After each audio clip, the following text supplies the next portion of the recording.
2 дена хаотични податоци за тоа колку пораснал бруто домашниот производ во првите 3 месеци од годинава. Вчера и денеска според владата растот е 3,4%. Според Државниот завод за статистика растот е 3%, но и 3,2% со сезонски и календарски прилагодени податоци. Сепак, денеска дилемата ја разреши министерката за финансии.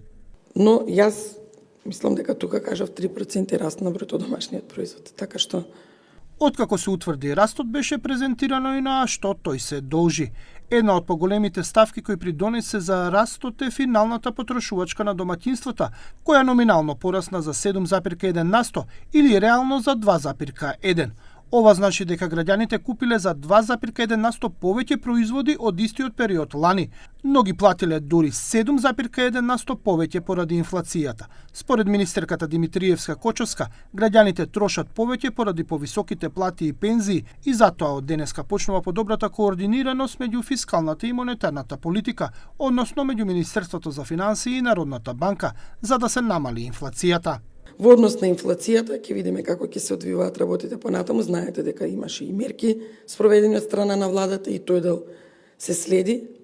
Ќе се координираме со монетарната политика и ќе спроведуваме и ќе реагираме соодветно на предизвиците кои што ќе следат. Но немаше конкретен одговор какви мерки би се преземале и дали ќе се стегне ременот и ќе се дестимулира трошењето на граѓаните, а тоа би можело со ограничување на растот на платите и на кредитирањето на граѓаните.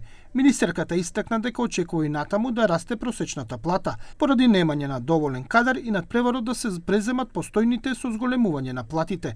Борбата со инфлацијата ќе биде и со зголемено земјоделско производство, помал увоз и поголем извоз.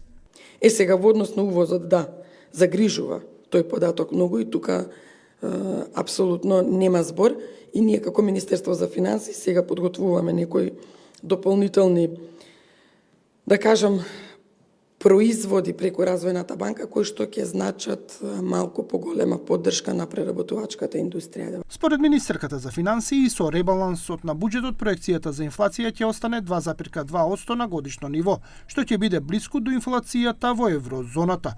Ова е исклучително важно за да се задржи монетарната стабилност и денарот да не биде преценет во однос на еврото, како што е сега случајот.